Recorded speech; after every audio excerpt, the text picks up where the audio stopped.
This is what I wanted to talk about today because you cannot look away from it, especially in my country, in the United States. And you so happen to want to talk about it as well. And that is a popular entertainer that we have from our country, actually from Pennsylvania, Taylor Swift. She's Ah, she's been and it depends on how you want to talk about her. Do you want to talk about her as a musician? Do you want to talk about her as the person that's dating Travis Kelce? Will she be at the Super Bowl? Will she not perform at the Super Bowl? Which I think there's an actual interesting story behind that about why she won't. There's a lot to talk about with this person right now, and we have our own perspectives on it. So I'll be gracious, Tyson. Why do you want to talk about Taylor Swift today? for the exact same reason that I think you want to talk about her. Um, Mm. I think it's a fucking psyop that she's as popular as she is. You know, I remember her quote unquote peak of fame early, like a couple years back during the 1989 album, during the Reputation album. She was really popping off. Then she went quiet and released a couple albums like Folklore and other stuff. But recently, like during the past 6 months, I feel like she's made a fucking really curious resurgence. I feel Mm. like her her her re-rise is fucking industry planted, dude. Like I refuse to believe like she's as popular as she is. I know that's weird because she's fucking Taylor Swift, but something feels weird about the whole thing. Do you get what I'm saying?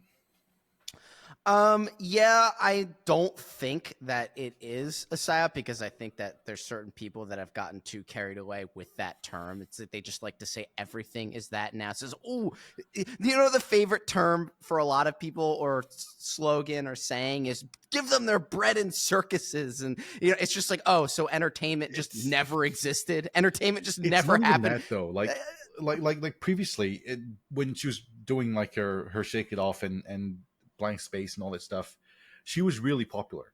But now it's like she's fucking K-pop level. Her fans are like K-pop level of fanaticism. That's fucking weird.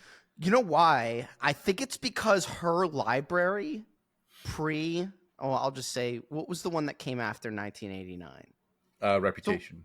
okay, so pre-Reputation, her library has been so inculcated into the modern young girl's mind. There's enough there to just keep recycling for generations to come. Girls as young as 4, Taylor Swift songs are like Disney to young girls now. You don't know how they found out about Disney or why they want to go there, but they know.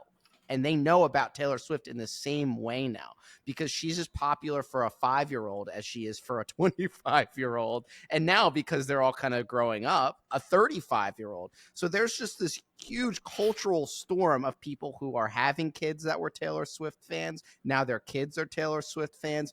I think people are kind of underselling just how manic young women, especially, well, I don't want to say women, girls around 13, 14, 15 are for Taylor Swift because they've been exposed to that library over a lifetime. And I think it's been revitalized because she had one of the biggest, honestly, in my lifetime. I've never seen a tour like this ever, where when she's coming to your town or near your town, everyone is talking about, did you go to the concert? How'd you get tickets for the concert? Okay. Where were your seats for the concert? Because it became kind of it became a cultural statement to be able to go to Taylor Swift's concert, kind of a social credit act to engage in. So she kind of evolved beyond just being a musician to the point where she's culturally relevant on a massive scale. And that's because people have, are, honestly, part of it's because of her songs were good enough to stick around, really,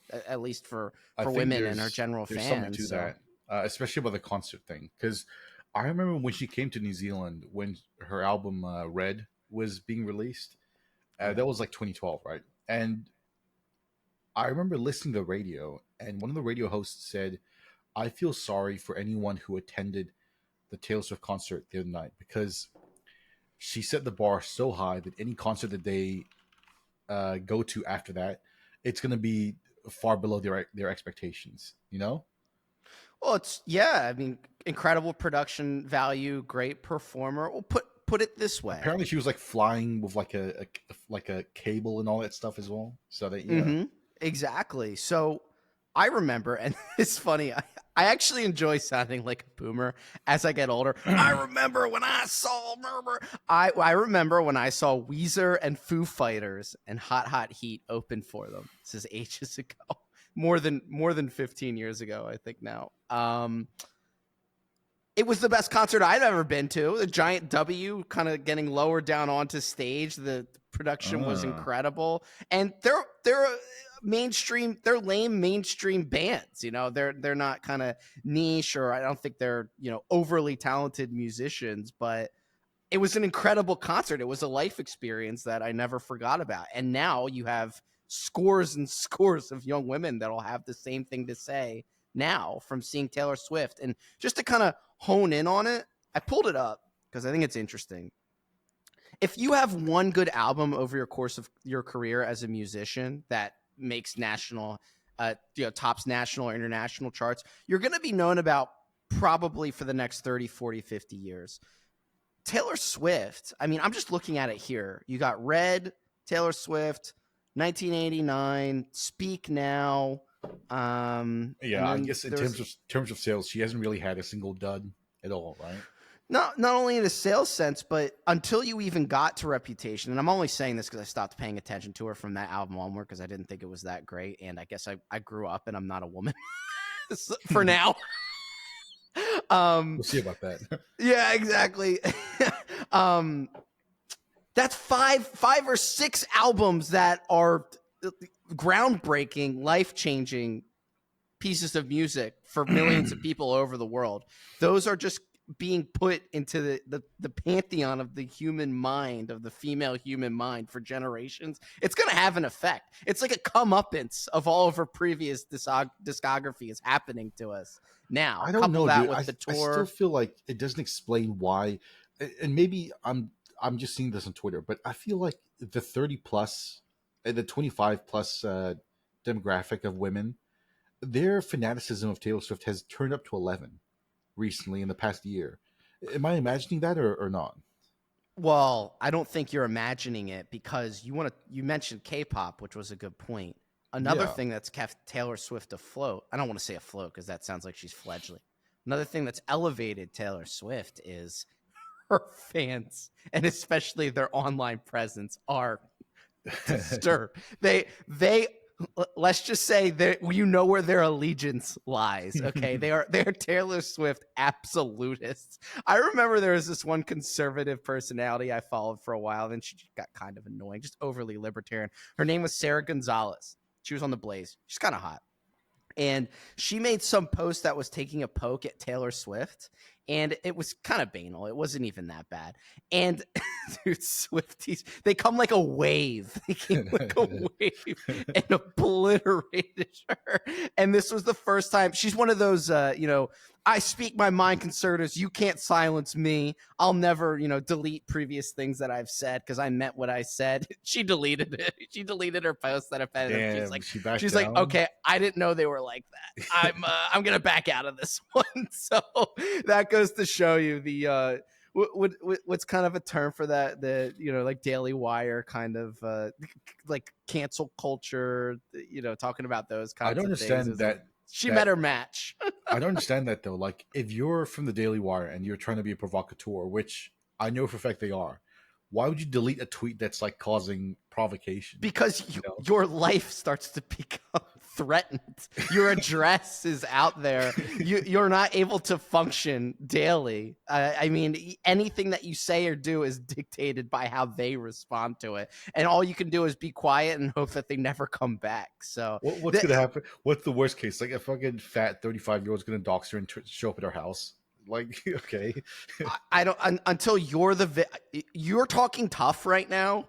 I'm going to tell you I don't want to be the victim of them, so I wouldn't mess with them. That's up to you. I'm sure. Yeah, I'm sure you're Mr. Cool and nothing can ever get to you. But when you put yourself out into the public sphere, you're real, your face, your picture, everything, and you're exposed to the level of invasion of privacy that they can inflict upon you, then I think you'd probably Listen, fold as well. I'm I a know hard she proponent of no publicity is bad publicity. You know. did. Okay.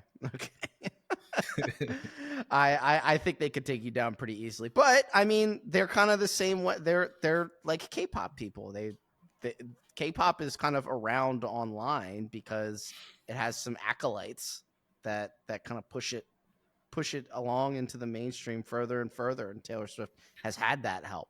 I think it's just that's generous of you generational. to call them people, the K-pop stands. You know. You know what the thing is, and Twitter's tried because they've put an age limit on it.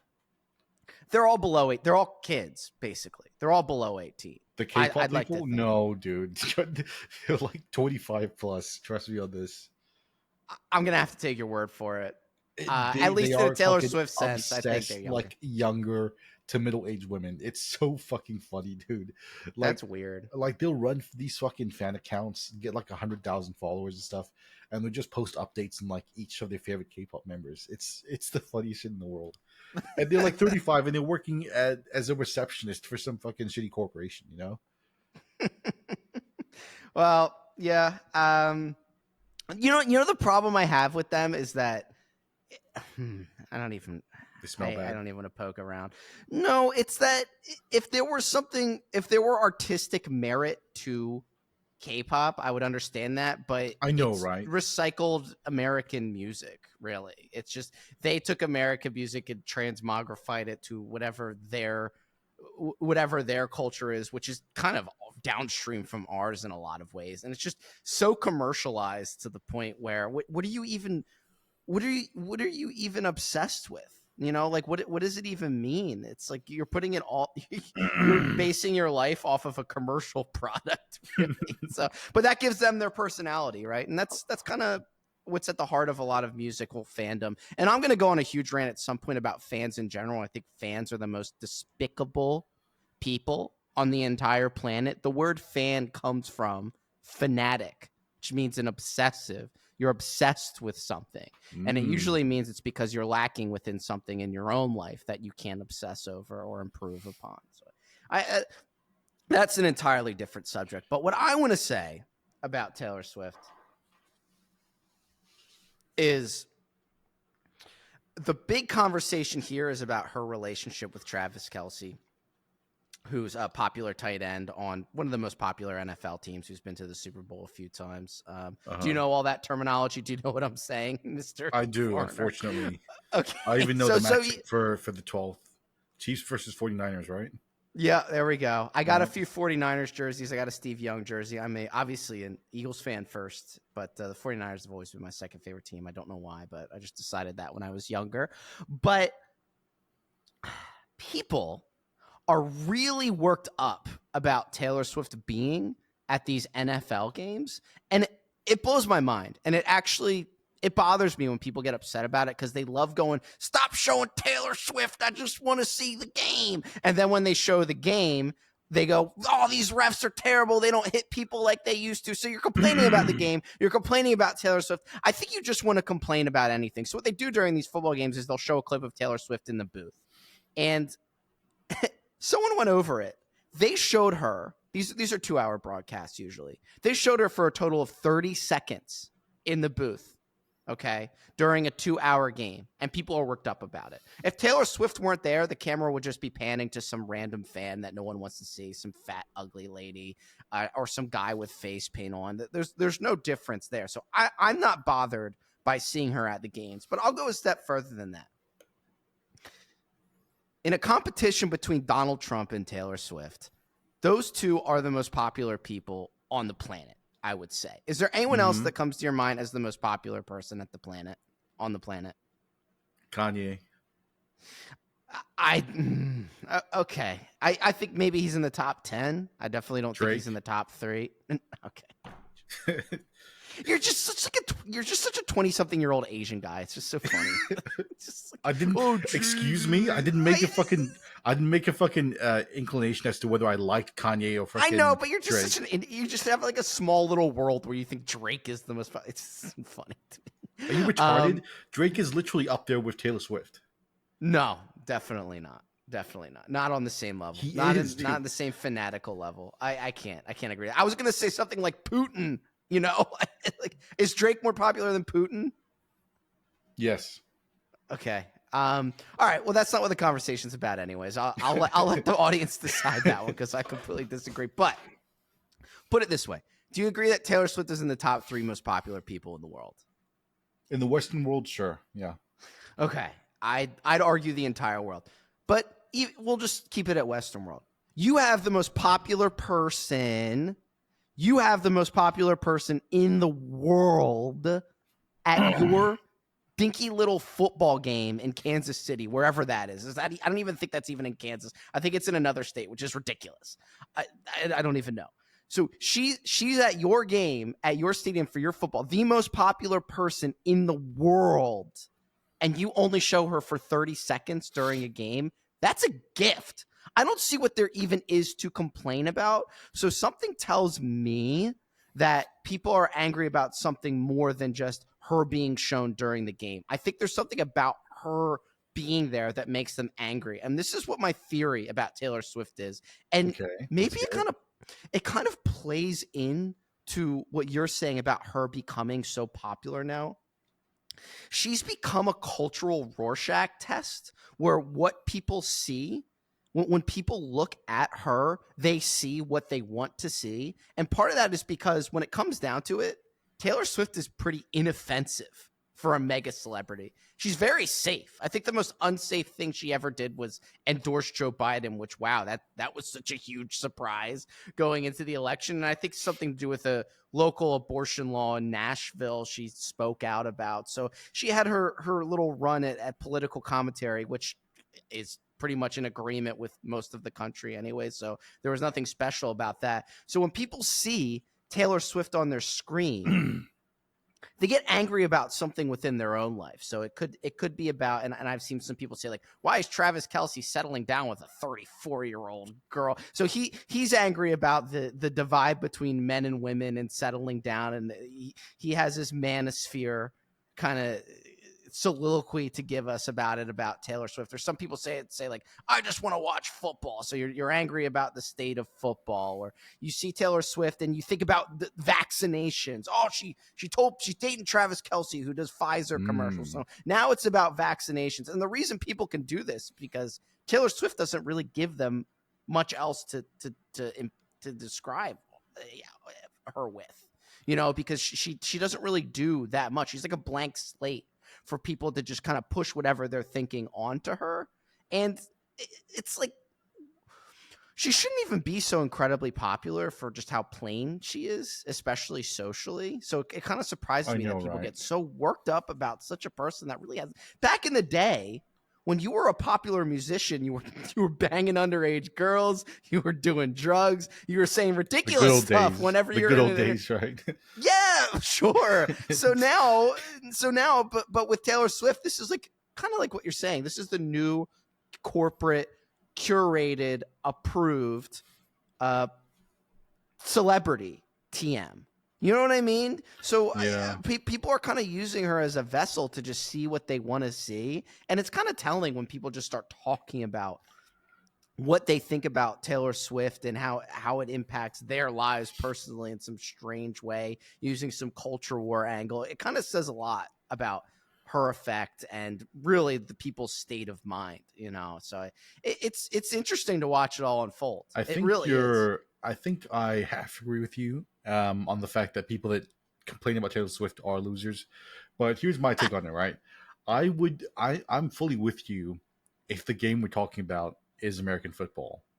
But if Taylor was dating a soccer player, I'm on the other person's side. Totally. I'm switch sides. And the difference is I've watched one game of American football in my life, right? And it's fucking horrific. There's literally car commercials every 3 fucking minutes, right? So my thinking is to this fucking fat boomer who complains about Taylor Swift, oh, you're okay with watching 60 minutes of Toyota car commercials, but you show this girl and then somehow you're all up in arms.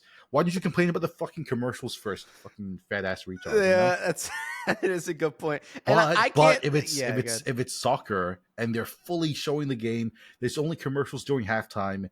I got to give it to them. Why should they show Taylor Swift at a soccer match? You know. Well, okay. There's a few things there. I can't, in all honesty, defend football to someone who's not from America because on the outside, sorry, American football. On the outside, it does look ridiculous. The person who made the point about Taylor Swift only being around for 30 seconds during a 2-hour broadcast also made the point that during a football broadcast, so a game is about 2 hours long. Within those 2 hours, okay, what is it? 15-minute quarters. So what's that? An hour, right? So you factor in 15 minutes, timeouts, kind of letting the clock run before each play. I think he said there's only about 16 minutes of actual game being played within those 4 quarters. So from the outside, it must look ridiculous that we sit in front of a TV for 2 hours to watch 16 minutes of the rest is fucking Bud Light commercials, right? So it's like, so it's like the movie. Oh, you're okay with 2 hours of Bud Light commercials, okay? But you want to show an attractive woman somehow that gets you all hot and bothered. Interesting. Yeah. Curious. That's a good point. That's a good point. Yeah, because I won't dive into the soccer game because I watched World Cup and they're panning the camera to good-looking women 24/7 during World Cup. But maybe that's not a typical, Arsenal versus FC like Premier League, ritual. Maybe that's just because it's the World Cup and there's women from all over the world there. But yeah, I could see how that would bother you. But football, there's just so much downtime, and it's like you know what they love to do. Jason Kelce is a popular player that's on the Eagles, and Travis Kelce is his brother, and he's on the Chiefs. They pan to their stupid fucking mom that I want to punch in the fucking face every other play. Really? Because they just got some ugly fat mom who's like, oh, both my kids are in the NFL and they're playing each other. I wear a jersey that's split in half with the Chiefs and the Eagles on both sides. I'm so glad I don't have to see her anymore, and I get to see Taylor. Yeah, she is. So instead of seeing her, I get to see Taylor Swift dancing around and making news. That's interesting to me. I'd rather see that than I'd make that trade easy. Yeah, easy exactly. trade. But for some reason, football fans, fanatics, quote unquote, unwell people would rather look at some ugly fat woman than to have Taylor Swift on their screen. It's like, I don't like seeing this pop star on my screen. I want to see more fat, ugly women, or I want to see a fat guy with Raiders face paint on going, like, what are you talking about? Like, why are you gay? Why are you gay? Really, is kind of what I'm getting at. So if Travis Kelce's mom, I'm looking at a picture of her right now. If she shaved all her hair off, she would look like a fucking 55-year-old British man that goes to a pub. Like one of those fat, like British guys, like, oh man, just had some fucking Guinness here. What do they call a Geordie? No, not a Geordie. I don't know, a gammon, something like that. I don't lad know. at the pub. Yeah, we could say whatever we want about British people because Ari's not here. So, but yeah, I think it's really telling and embarrassing for the modern male in America to be getting flustered by Taylor Swift. I think it's pathetic. Really, do you think dads in the 80s or 70s got angry when they saw Blondie or they saw Madonna and they're like, I don't want this Madonna? What are you talking about? What are you doing? They were upset, but not for the same reasons. Like they were upset with Madonna because she was showing too much skin. She was like fucking because she's being a whore and shit. Yeah, she's proven to be just putrid, really. Especially she's not aging. It's funny how bad she's aging, not only physically but also just. I remember this funny story. I think I saw it in TMZ like a long time ago, but it was when Justin Bieber first turned 18, and there was this fucking news story from TMZ like Madonna tried to hit him up and like try to go on a date with Justin Bieber. It's like, bitch, are you like fucking 55 or something? God damn. I don't want to tunnel in on it too much, but there was something that really bothered me. Someone made a comment. Why is Travis Kelce dating a 34-year-old woman when he could be with like, a fertile 20-year-old girl? And people don't understand that when you're in the upper class celebrity sphere, you don't just go to IHOP and find some waitress and marry her. You want someone that can understand what it means to be a celebrity and kind of envelop yourself in fame and how to protect yourself from it and shield yourself and how to navigate probably the most complex social situations you could ever imagine. And it's just another example of people trying to Mm, think that they would do something better if they were I'm in kind of someone with else's shoes. I'm kind of with them on this one though. Yeah, well, that's because you're a loser. No, Because you're no, you're no. It's just because probably thinking like, if I were I in this situation, I'd do no, it differently. no. I understand that if you're on the level of fame as Travis Kelsey, you have to find someone that is famous as well. But why not find a younger famous person? Why not date Dua Lipa? Why not date Hunter Schafer? You know, Because a fertile someone Hunter who's Schafer, older, dude. because someone has, because Taylor's probably matured. She's also a billionaire, which is helpful, and they might love each other. Who knows? It's so funny that people think there's only one facet to being in love with someone. It's like, well, she's not young enough, so there's that. It's like, okay, have you taken literally everything else into account too, and the fact that Taylor Swift can still have a kid, believe it or not. People are having kids up until they're 40 now, so I'm sure she'll be doing that. And when she does have a kid, all these like social warriors who just tell women to shut up and like get in the kitchen and have kids, women are gonna want to do that when Taylor Swift has a kid. So stop trying to stop trying to prevent this from happening. You know what I Oh mean? So yeah, let Taylor I saw Swift this get tweet, married and have a kid. dude. Apparently, well, not apparently. Like, this is fucking notion that when Taylor gets married, that's gonna cause the biggest wave of fucking FOMO in white women on the planet. So when she gets married, that's probably like the prime ripe picking season for fucking like 25 to 35-year-old white women. Oh, absolutely. They're going to be all over it. They're like, okay, Taylor had her kid when she was 34. I'm 32. I got to get married now. But obviously, conservative culture warriors can't see that far into the future because they're stupid and they don't know how to win. So that's why they'll just lose that fight too. They're too busy having a short term temper tantrum about, I don't even know, Travis Kelsey existing and doing a Pfizer commercial. Like, he even knows what he's doing. He's just an idiot. So yeah, there's a lot to dig into there. So I can't help myself because there's some things about it that really bother me.